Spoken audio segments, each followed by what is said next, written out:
மாங்காய் ஊறுகாய் போட போகிறேன்.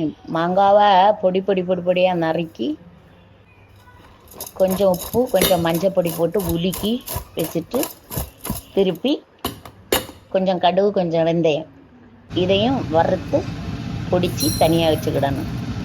அது பிறகு முதல்ல சீனச்சட்டி அடுப்பில் வச்சு எண்ணெய் கடுகு கருவேப்பிலை காஞ்ச மிளகு வெந்தயம் எல்லாம் போட்டு பொரிச்சிட்டு வத்தல் பொடி காயத்தூள் பெருங்காயத்தூள் அப்புறம் கொஞ்சம் பெருங்காயத்தூள் இவ்வளவும் போட்டு நல்லா வத்தல் பொடி இன்னும் 2 ஸ்பூனு 3 ஸ்பூன் வத்தல் பொடி அந்த எண்ணெய் நல்லெண்ணெயிலே போட்டு நல்ல ஒரு கிண்டிட்டு இந்த மாங்காயை தூக்கி தட்டி நல்லா கிண்டிட்டு கடைசியில் அந்த உப்பு போட்டு இந்த பொடிச்சு வச்சிருக்க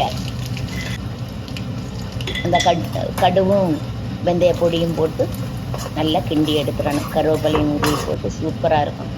முதல்ல மாங்காயை நல்லா வெட்டி உப்பு போட்டு கொஞ்சம் மஞ்சள் பொடி போட்டு கொஞ்சம் நேரம் ஊற வச்சுட்டு திருப்பி எண்ணெய் கடுகு கருவேப்பிலை வெந்தயம் எல்லாம் போட்டு காஞ்ச மிளகு எல்லாம் போட்டு பொரிச்சிட்டு இதை எல்லாத்தையும் போட்டு தட்டி காயப்பொடி போட்டு தட்டிட்டு உப்பு நம்ம போட்டிருப்போம், வேணா உப்பு கொஞ்சம் லேசாக போட்டுக்கலாம். தட்டி வச்சுட்டு அடுத்த அடுப்பில் கொஞ்சம் கடுகும் வெந்தயமும் வறுத்து பொடிச்சு இதில் போட்டு கிண்டி வச்சிடணும். எவ்வளவு நாள் ஆனாலும் இருக்கும்.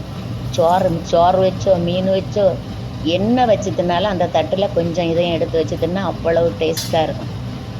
எப்பவுமே நான் அப்படி தான் தின்பேன். எப்பவுமே எனக்கு மாங்காய் இருக்கணும் இந்த மாங்காய் சீசனில்.